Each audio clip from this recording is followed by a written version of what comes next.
Hi.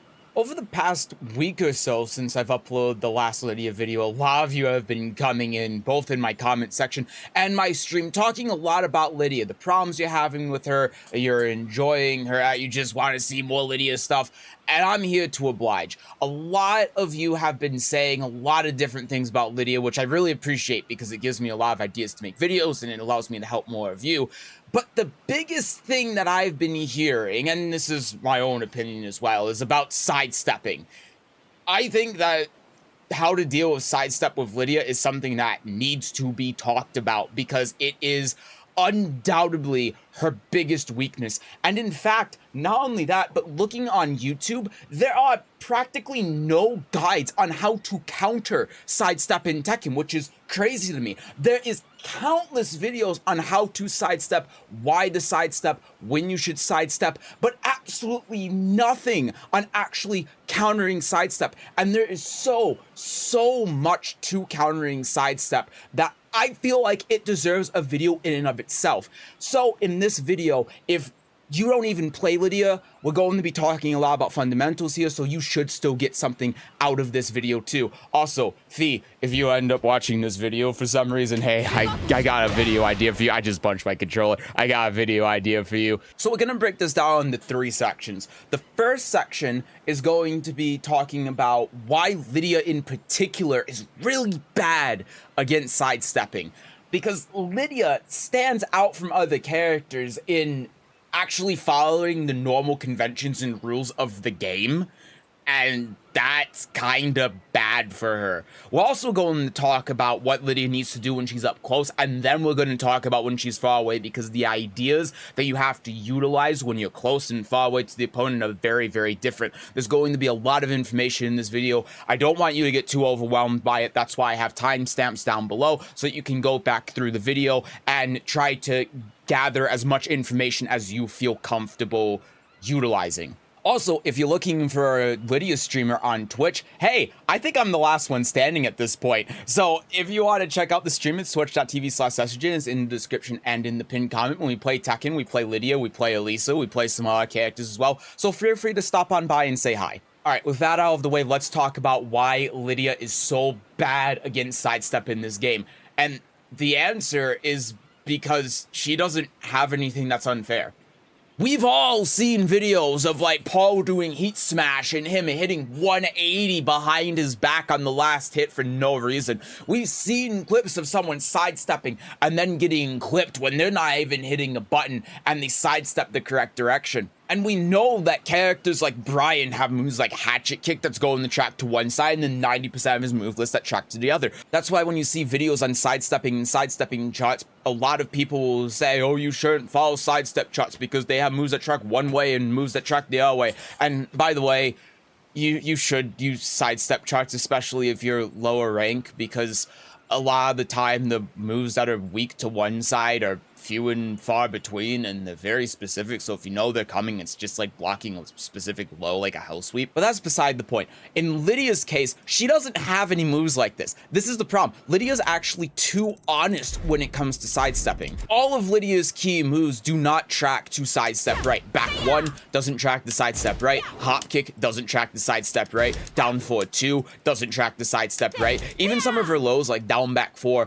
doesn't track the sidestep right. And this creates a predicament for Lidia where you can't just throw out buttons and expect them to hit all the time. Most characters in this game have absolutely bonkers tracking for no reason on just what seems like random moves at random distances. So when you're playing characters at almost every rank, you don't have to think about too much unless you're playing against Lily, because you throw out a move and sometimes that move will hit, sometimes it won't. On top of that, most characters have, like, I'm just throwing out ballpark figure, I don't know how much exactly is, but let's just say 25-30% of the moves are going the track to the weak side anyway. So if you're just playing the game and you're throwing out moves for a lot of characters, if your opponent sidesteps you, then sometimes the move will just hit anyway, so you don't have to think too much about the opponent sidestepping. That's why in lower ranks, you're not thinking a lot about utilizing homing moves specifically to counter sidestepping, because it just doesn't come up a lot in this game. The problem with Lidia is that it does, and it's something that you have to think about. Just to give one small example of this, here's Lydia's down back 4, right? It completely loses to sidestep right, and it's not even that good. It does nothing on counter hit, it's 0 on hit, it's minus 13 on block. I had to look to remember because I couldn't remember if it was the same as Tekken 7 where it was minus 14 or not, but whatever the case, it's not a very good low, and a lot of lows don't lose to sidestep in this game for some reason. So Lydia's down back 4 losing to sidestep is kind of unusual. So here I am with Dragunov, God help us, and Dragunov has a very similar move to Lidia in down back 3+4, except this move is 21 frames instead of 22, +4 on hit instead of 0, knocks down on counter hit instead of being 0 on counter hit, and the trade-off is that's launch punishable, but it also tracks to both sides. Have her sidestep left as well, and you can see it tracks fully to both sides. So this is what sets Lidia apart from other characters in terms of her linearity,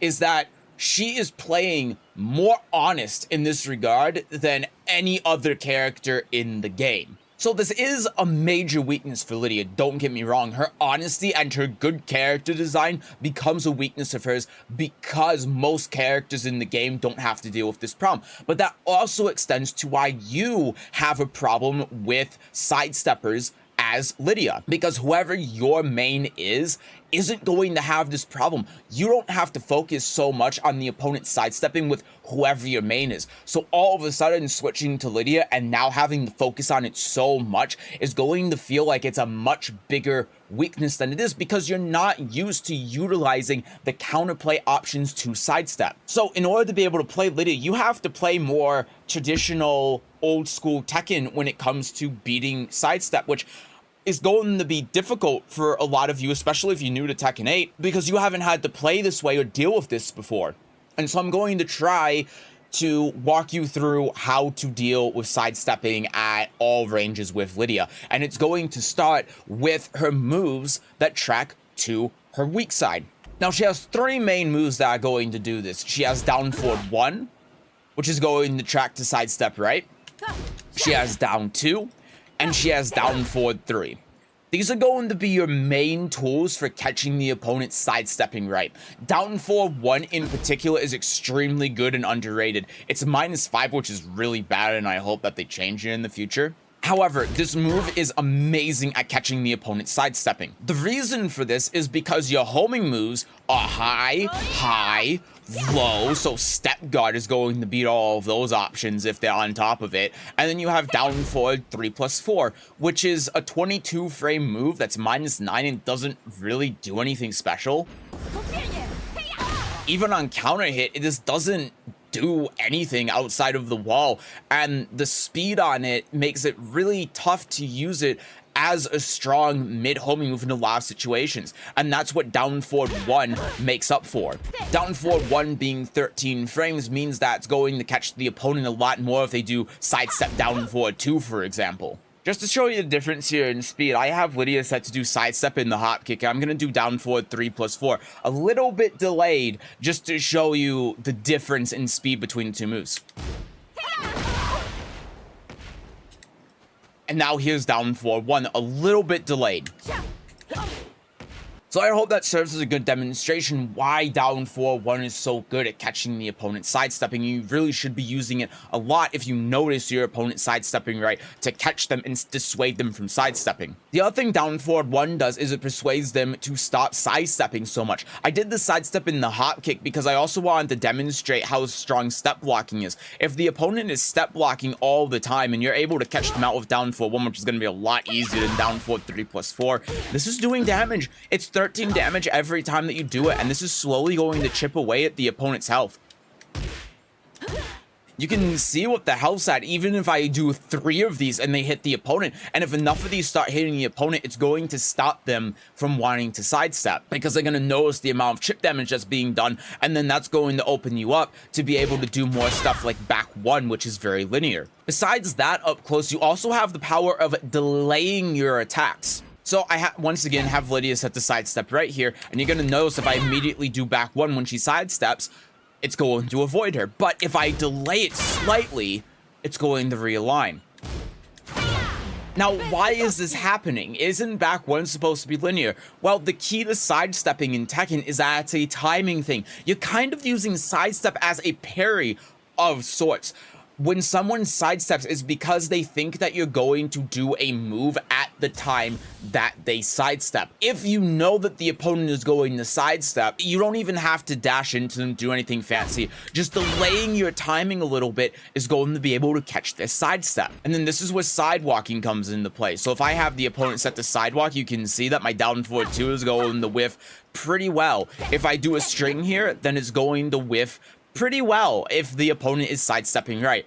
But with some moves, if I delay the timing, it's going to catch this sidestep even though it's not a homing move and it doesn't track the sidestep right. So the key to defeating sidestep up close is timing. If you see an opponent that's very step heavy, understanding the timing of the sidestep, delaying your timing to catch the opponent, and then hitting them is going to be instrumental in stopping your attacks from constantly being sidestepped. This, along with complementing your anti-sidestep technique with moves like down forward 1, are going to be key in stopping the opponent from being able to freely sidestep against you. You have to remember though, this isn't foolproof and there's a whole dynamic here. If you're delaying your timing too much and the opponent catches on to that, then they're going to be able to counter hit launch you. So for example, I have Lidia set up to do 1 into a delayed back 1, like I was saying, well, not saying, but demonstrating before. And as you can see, that caught my sidestep right. Now, of course, if I delay my sidestep slightly, then the back 1 is going to whiff. So that's going to be a problem. So it's important to understand that there is, of course, counterplay to delaying your attacks. But it's also important to understand that this is a mechanic that is in the game to be able to counter sidestepping.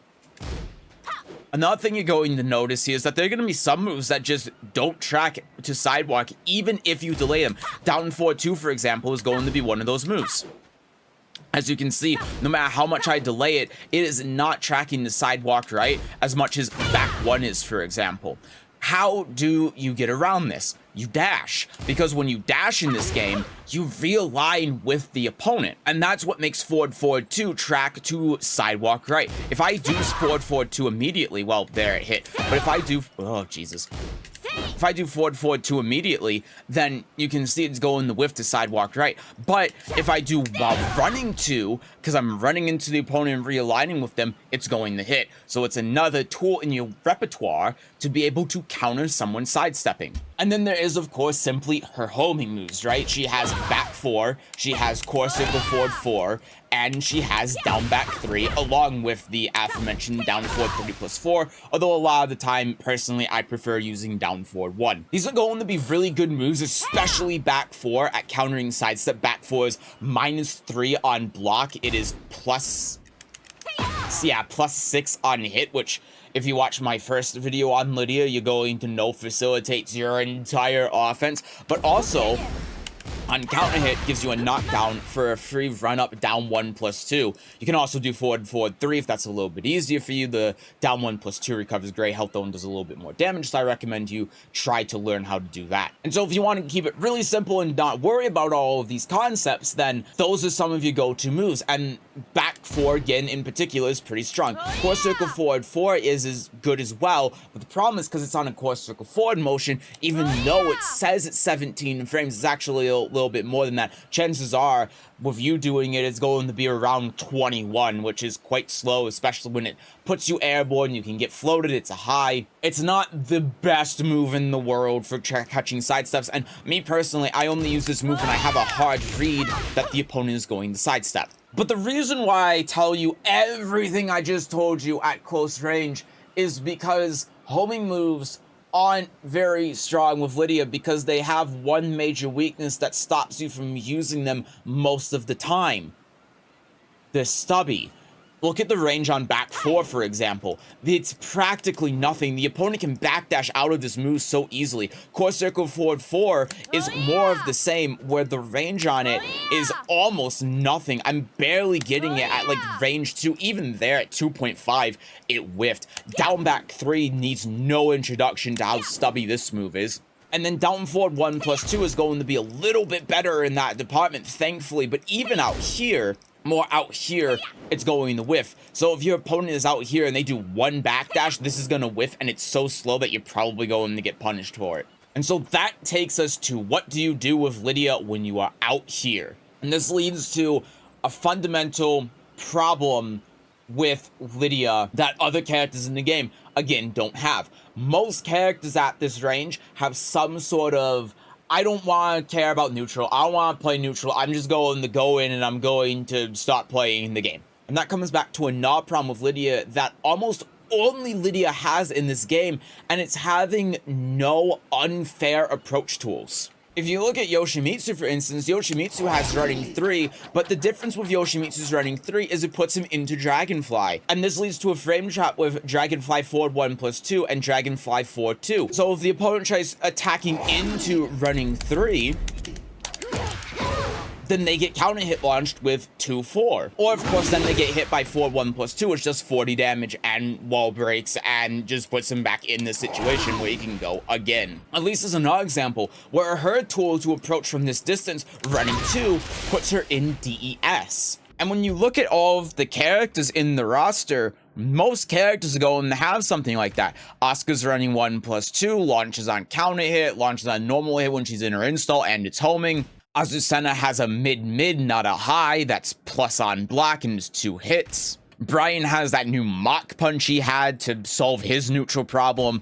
Claudio's running 2, puts him in Heat Burst. Mishima's have Wave Dash. Dragunov's running 2 is plus and launches on counter hit. Lee has running 3-4. Zafina has running 1+2. Xiaoyu has running 3 that launches on normal hit. Victor, they changed his running 2, so it puts him in stance. Shaheen's is a heat engager. Not Shaheen's. Steve's is a heat engager. Eddie's puts him in stance for a mix-up. And when it comes to Lidia, even on counter hit, her running 1 doesn't do anything. It doesn't even give her the guaranteed forward 1+2 like it did in Tekken 7. That's exclusive to when she's using it in heat. So what this means is not only is Lidia linear at this range, but she doesn't have the tools that almost every character in the game has. She doesn't have anything to make up for the fact that her running moves are linear like most other characters, like Dragunov, for instance. Why is his running 2 linear? It's plus on block, it sets up his game plan, and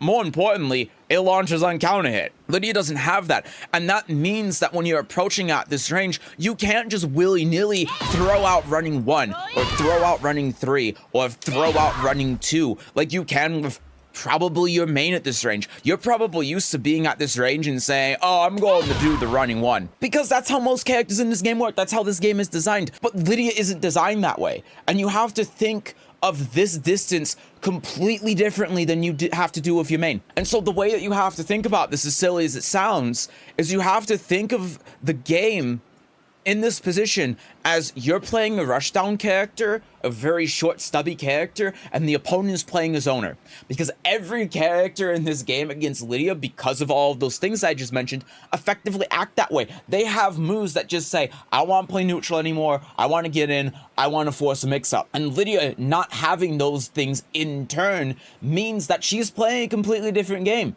She has to accept that. She has to deal with that. And that's why I say in my first video, you have to be able to play good neutral with Lidia. You have to be able to play defensively, because you can't just run in and running 3, right? It doesn't work. It can very easily be mitigated by step blocking. And even if it gets blocked or if it hits, it's not netting you enough reward to make up for the risk. So the key to playing Lidia at this range is to approach slowly and methodically. It's going to be very strange compared to what you're used to in Tekken, but you can't just run in and do a button like I've been saying. You have to run in and do no button.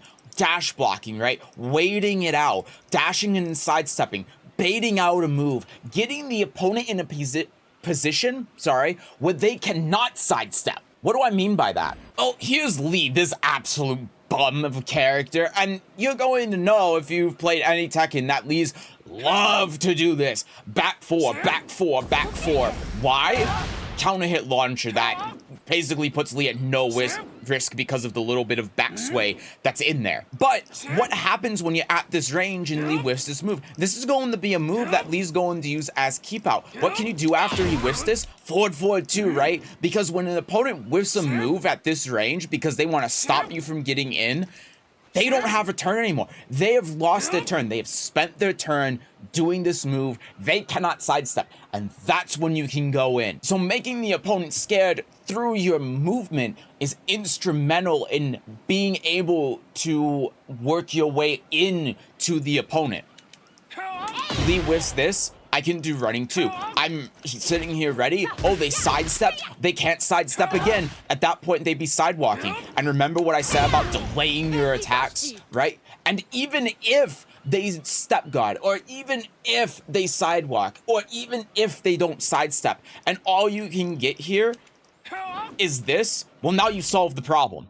Now you solve the problem of being all the way back here, and now you're in their face at your more optimal range. And that, by all accounts, is a win for you. And then when the opponent stops trying to do the keep out, they stop sidestepping because they don't want to give you an opportunity to get in, you just work your way in.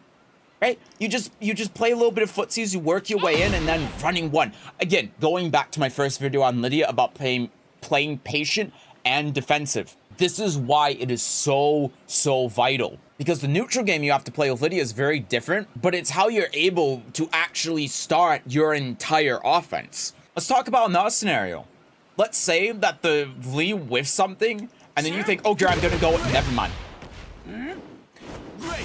And why did that happen? Because what the Lee decided to do was bait you into running in and doing an attack and then counter hit you with Magic 4. This is another situation you can run into. So if the opponent is seeing that they're whiffing a move and then they're sidestepping, or maybe they're not sidestepping it after you whiff that, they know you're going to go in, try to get plus frames, try to force a mix-up, they could do something like back 4 and then Magic 4 or jab or whatever to try continuing to keep you out. They're not committed to sidestepping, you're just blocking afterwards. They can still do stuff, but it has to be a little bit faster than just another back 4 most of the time. But this is where something like down 2 comes into play. Right? So a lot of the time when people are back here and they're going to be doing stuff like that, they're going to be thinking about doing Magic 4 because they want the launcher, some sort of heat engager, jabs, right? Just something very fast to keep you out. But this is why down 2 is so good, because you can run in after the opponent whiffs back 4, do down 2, and whether or not the lead does Magic 4 or sidestep, this is going to option select both of them. If he does the Magic 4, it's going to counter hit him. That was a bad example, but if he does that, it's going to counter hit him. If he does Magic 4, then you go and get your heat engager. And that's one of the reasons why down 2 can be so strong, because it can be a key approach tool to being able to avoid highs, option select the opponent for trying to continue on their defense, and also just be able to mix them up when you're running in from long range. And then a third scenario, which is probably going to be the most likely thing you'll see happen if you're at lower ranks, is just seeing the opponent saying, you know what, I want to deal with this, and then they just run in and do their offense. And the reason why this works so well is because, like I said, most characters in this game have some sort of neutral skip tool or some sort of running move or whatever that's just going to give them a free mix-up, and you don't want to deal with that. But Lidia has options built in to specifically counter this, because when they made Lidia, this whole weakness of hers was intentional game design, and they gave something to make up for it. They gave her tools to be able to counter every other character's tool to just get in neutral and skip neutral in the game. One of these moves is back 3.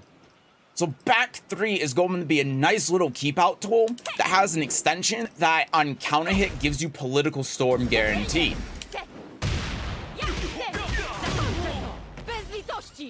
And when you're in heat with Lidia, oh man, the damage starts coming out. So they have to be scared of this, because if this hits on counter hit and you get free political storm, you get free heat engager, then they could lose all of their life in 5 seconds, especially if you have 3 stacks. But on top of that, this move is just really good for keeping the opponent out. Not only if you whiff the first one do they have to be scared of the extension, if they're not, then they can get punished for it super hard. The second hit's only -11, and what you get out of it for just throwing it out occasionally is really good. You have back 3, 4, core circle forward 1+2, which does 4-6 damage, natural normal hit, and the high is borderline impossible to duck and punish. I'm using this move a lot at god ranks, and rarely anyone ducks it, and even when they do and I know they're going to duck it, I just mix it up with back 3-1, and then the 1 hits, and then I'm +5, and I get to play the game now, and I'm not in this position anymore. And then if they keep ducking, I keep doing that. If they block it, or I do back 3 occasionally and I see they're not ducking anymore, then I do this, and then they don't duck it, and then I just do the 2 hits, and then you can hit confirm the last hit of this move. So if I see a lead that's out here and I think, oh, he's going to run in and do something stupid, back 3-1. Back 3-4, core circle forward 1+2, although you have to delay that quite a bit, right? But just throwing that out, being able to hit confirm the last hit is quite nice. Hell, even just doing like back 3 from this distance. That Lee does like a running move that puts him airborne, and then he's eating 60 damage because you can convert off the back 3 by itself and it's safe. On top of that, you have moves like Political Storm, right? So the way that you hit confirm this move is you do forward 1+2, 3, and then if you see the 1+2 hit, then you can hit confirm the last hit. So even though this move is -15 at the end, the third hit is only -13, which granted isn't great, but as a way to dissuade your opponent from getting in and the rewards you get off of it if this hits, it's very, very, very good. The other great thing about this move is that you're staring at the opponent from here and you become a bulldozer. So you just do that, and you know, I mean, that's -15. But if you're out here and you see them approaching you, then you can hit confirm the move because you know that's going to hit them if they keep running towards you, even though it hasn't actually hit. On top of that, it's something that the opponent has to be a little bit wary of. Now, of course, you want to do it more here so the third hit hits so they can't whiff punish you and launch you for doing it. But even if you're out here and the third hit hits, you might sometimes get situations where the third hit whiffs. They try whiff punishing because they think, oh, he's only going to do the 3 hits, so he's not launch punishable. And then you just do the last hits because at that point, you're going to be launch punishable anyway. I don't recommend doing it all the way out here unless you have a read, but it is something you can do. You just become a freight train. You also have all moves like up 3, for example. It's going to hit from super far away, -8, -9, wall splats, quite good for these ranges, 3+4, which is going to put you in stance. And all of these moves together are going to be good ways to counter the opponent for trying to get in on you and to do their screw neutral tool, I'm just going to do a mix-up on you options. This is an intentional part of Lidia's moveset. And there's also, of course, just delaying your timing with running moves. If the opponent sidesteps here and I just run into them after they sidestep, then the running 3 is going to still hit them because I'm delaying the timing. So if I just do the running 3 immediately here, that was forward 3. But if I just do the running 3 immediately here, then it's going to whiff. But if I delay the timing a little bit to realign with them, then it's going to hit. It's the same with forward 2, right? If I'm out here and the opponent's sidestepping, then if I delay the timing on the running 2,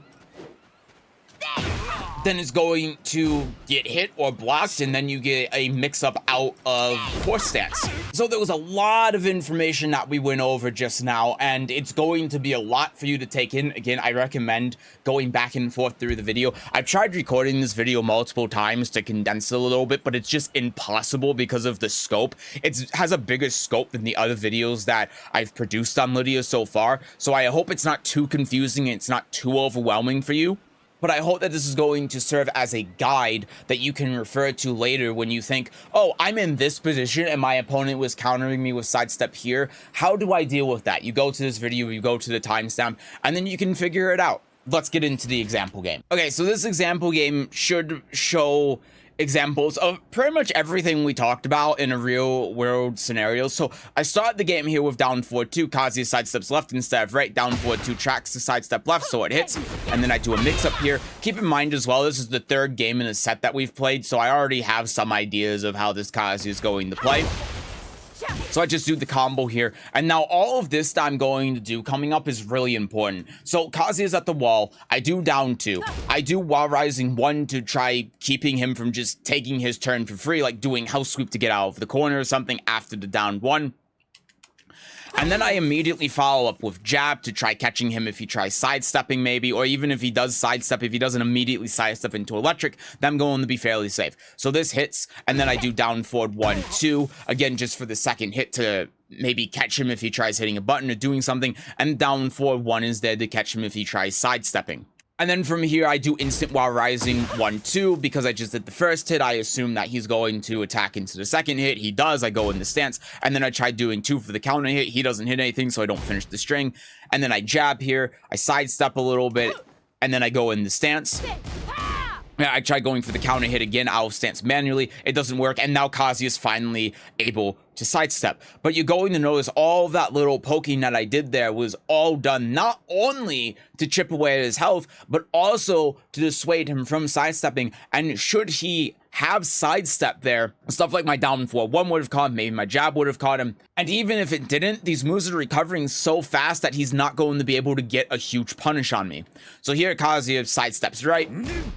And then does down 4-1-4. I block it. I do this again, and now I'm back in the corner. And then I just do the moves that I know he's not going to be able to sidestep. I do 2 lows, and he's at a pixel. And then again, just down 4-1 in case he does wake up sidestep to catch him sidestepping right. And this is also important to note that Kazuya can't sidestep left at all because the wall was to his left there. So in that scenario, down 4-1 was effectively a homing move.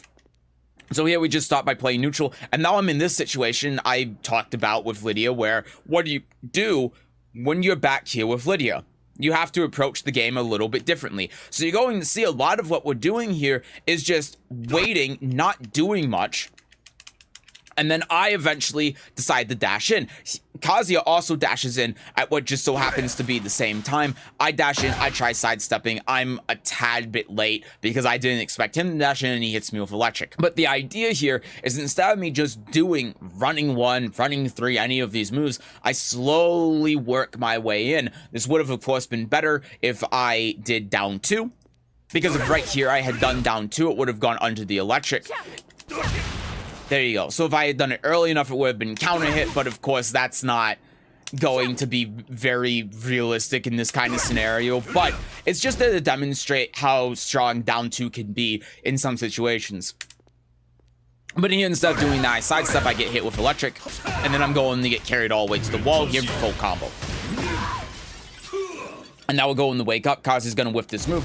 So I'm going to try punishing him. I notice after the 1-2 that it doesn't punish, and then I sidestep right here. I do up 4-2. I was half asleep after recording the first take of this video for an hour, so don't ask. And then I'm just trying to, again, keep him locked down. I don't think that he's going to sidestep right because he hasn't shown a tendency to do that in a little bit, so I throw out down 4-2. And I do down 4-2-30. He ends up hitting a button. I get wall splat, and now I'm going to get combo. Again, don't ask. So I don't end up getting combo. I do down back 3 here. And then just because I know that he hasn't really been contesting this, I just go in the wolf stance for the mix-up. I try doing 1+2 as okay, it doesn't work. And then you're going to notice here something. And this is going to look like it failed, because it did. But that's because we were just out of range. So I had done back 3, thinking that Kazuya was going to do forward 4-2, because a lot of the time in this sort of situation, he did do forward 4-2. And you can see that as soon as I did back 3, he did do forward 4-2. This was not a reaction. It looks that way because I've been pausing. But if we rewind here and you look, you're going to notice that that was not a reaction. He just threw out forward 4-2. And the problem was I was only a couple of pixels off from actually hitting back 3. If I had delayed the move by a frame or 2, then it would have hit. And the great part about this is if I had done it a little bit earlier, then I would have gotten the balcony break, right? And then I would have gotten the full combo. If I had done it just a touch later, same thing. And now I'm getting full combo. It's not quite going to kill in this scenario, but it's going to be pretty damn close. In fact, it actually might kill with the heat dash. So even though this didn't work, it's the demonstration of how you can use back 3 to stop people from approaching you with these skip neutral tools like Demon Paw. So of course it fails, and then he gets full combo, does forward 4-2. I try doing the same thing again, back 3-1, try catching him on counter hit. But either way, what I'm looking for here is of course the counter hit on the 1 if he does Demon Paw to try with punishing it, to try approaching. He doesn't do that. He does down 4-2, it's not punish. I do 1-2-2 to go in the stance, and then I immediately go in the heaven and earth to get my stack. Now, here, why am I doing running 1 instead of playing the neutral game? The reason why is because Kazuya got knocked down. And because Kazuya got knocked down, he can't sidestep, right? And so this goes back to the principle from before. If the opponent's like, remember when Lee was whiffing back 4 and he couldn't sidestep? It's the same principle when they get knocked down. I see that the Kazuya wakes up backwards like this, so I run in. I try to do running 1 in case he presses a button or tries jabbing or whatever. And if it works, then balcony break and I get combo and I win. If it doesn't, well, then it gives me +6. If he ducks it like this, then punishing this is pretty difficult unless you have a hard read, and I didn't imagine he was going to have a hard read. But that's why I felt safe doing running 2 here, is because when the Kazuya woke up here, he really couldn't sidestep. And even if he did sidestep, he was putting himself at a great risk if I delayed my timing, where I could have, again, broken the balcony and killed him. So ultimately, the risk just wasn't worth it. Now we're going to play neutral a little bit here, and you can see now I've reverted back to just doing nothing. Reason why, again, because Kazuya can sidestep, and you can see right there, he's sidestepping. So he whiffs electric again. I do 1+2 here, and I'm doing this to try demonstrating to you all what 1+2 can do. If Kazuya tries doing anything after that electric, let's say he whiffs the electric in the forward 4-2 or something, that would have hit him. So I tried ducking. I don't know what the input is that I did, don't ask. And again, Kazuya's just not ducking or dealing with that properly, and then I didn't deal with that properly by sidestepping the wrong way. But another demonstration of how we're playing in neutral to counter the sidestep. So here we see that we both sidestep to the left, and then after the sidestep I do down forward 2. Why do I do down forward 2 here? Because he's step guarded. I see the sidestep, I see the timing, he's not going the sidewalk, and if he does sidewalk, down forward 2 catches it because it's Lydia's strong side. So down forward 2 here is going to work in pretty much every scenario, and it's going to put me in stance to do some sort of mix-up. Now here he ducks to 4, but just throughout this set he hasn't really been dealing with the stance well at all, so I feel pretty confident just doing down forward 2 into a mix-up. Another thing I could have done here, forward 4-2. Same principle, right? Because I know that the timing on the sidestep, and I know he's going the step duck, it's the exact same principle. I can do either option. I just felt confident doing down forward 2 here in particular. Most of the time I wouldn't recommend that, but it's just because of how this player was playing. So he blocks it and once again launches me. I'm forcing the mix-up a little bit too much. He whiffs house sweep, and again, don't ask. Just don't ask. And then down forward 1-2 here. Now, I don't know what the frames on this are. I didn't know this was +9. I thought this was going to be like +1 or something, so I do the down forward 1 to try tracking sidestep. I also didn't know this was punishable, because who does this move? Me, apparently. And then after the 1-1-2, we're put back here, and the toe kick. And so I whiff back 3. I intentionally whiff back 3 because I know the Kazuya isn't going to want to attack into the 1, and also the 1 is out of range here. So then I see that the Kazuya sidesteps, and I go, okay, so the Kazuya's going to sidestep, and he's either going to do forward 2 here, and again, the Kazuya has done his action, he sidestepped, so that's going to give me opportunity to go in, or if I whiff forward 1+2, he's going to sidestep again. So I do forward 1+2 here, and the Kazuya does indeed sidestep, and that gives me Q, and you can see me inputting core circle forward here, input buffering it, because that gives me Q that this is going to hit, because he's sidestepping to try whiff punishing this to option select it, and because of that, this is going to realign, and I'm going to be able to get heat engager off of it. And now you're going to see just how wrong this can go to Kazuya, for Kazuya, when you finally are able to get in. So I ignored the down forward 2. Listen, half asleep. I was just playing Yoshi the other day. Give me a break. But still, all off of that heat, and he's dead. And all of that happens because I did Political Storm. I waited for the opportunity. I waited to see if he was going to sidestep. I pseudo hit confirmed Political Storm, and then he just died when I went in the heat, because you dish out so much damage in heat. You have so many options. You have so many plus frames. You have so much rushdown potential, so much burst damage, that he just keeled over and died, and there wasn't a lot he could do about it. So now we get into the next round, just starting with a sidestep, not much happening there. And now I've run up and do core circle forward 4, because a lot of the time in this position, he's step guarding, or he's just sidestepping in general. So I don't think he's going to do forward 4 here because of the Political Storm. So that's when I can run in and do something like core circle forward 4. And then just a quick jab. I don't do that move. I'm just throwing it in for funsies. Don't worry about it.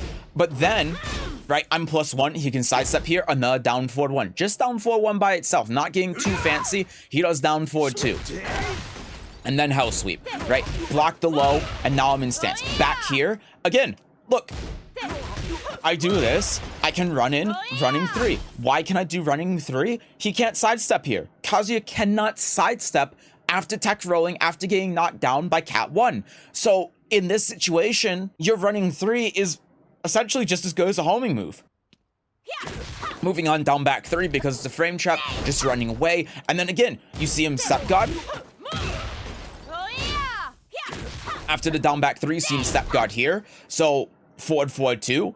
I'm just going to be able to do it because he's taken his turn. He's sidestepped. I don't have to deal with the linearity of forward 2 anymore. And then I do 1, and that gives me the balcony break, and now I'm going to get full combo.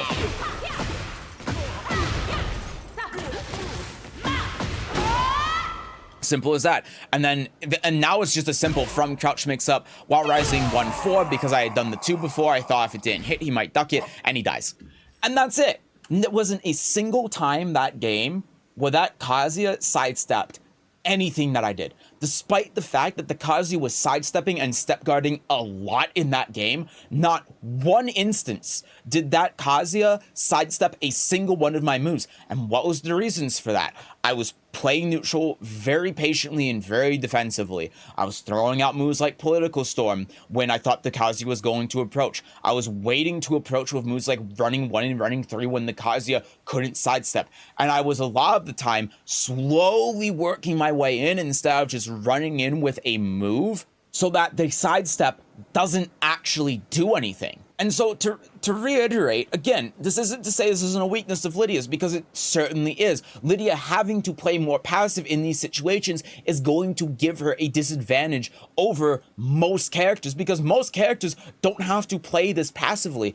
But it goes to show you that despite this being a main weakness of hers, there are ways to be able to overcome it. And so that's everything I wanted to talk about in this video. Again, this is a very, very complicated and in-depth topic. I think it's important to understand a lot of these concepts at lower level, but I know it's a lot of information to take in. So please, if you have any comments, if you have any questions, leave them down in the comment section below. I will do my best to get to everyone. I hope that this video wasn't too long, it wasn't too wordy, there was too much information in here. I've really tried my best to condense it, but it's just with the scope of what we need to talk about in this video, it's effectively impossible. I also wanted to make a video that not only goes through Lidia's options, but just how to counter sidestepping in general, because there are no real videos talking about the topic. And so hopefully this is going to give you insight on countering sidestep, not just with Lidia, but with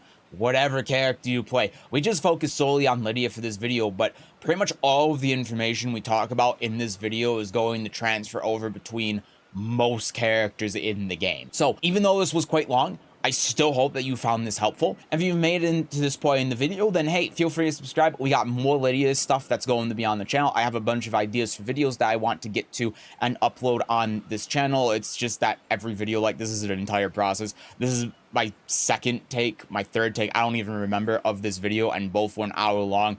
It takes a lot of time to be able to make these videos, and now I gotta go edit this thing for somewhere around 3 hours. Also, if you want to check out Lidia's streamer, feel free to check out my Twitch channel. It's twitch.tv/Sesujin. It's in the description and in the pinned comment below. This weekend we're going to be restreaming Versus Fighting, which hopefully I'll be able to get this video out before that happens, but I might end up getting it out on Saturday. So top 8 on Sunday if you want to come by and watch that. Otherwise, if you just want to stop by and say hello, please feel free to. Anyway, that's going to do it for this video. Again, I hope you found this video helpful, and I hope you have a great rest of your day. Bye-bye!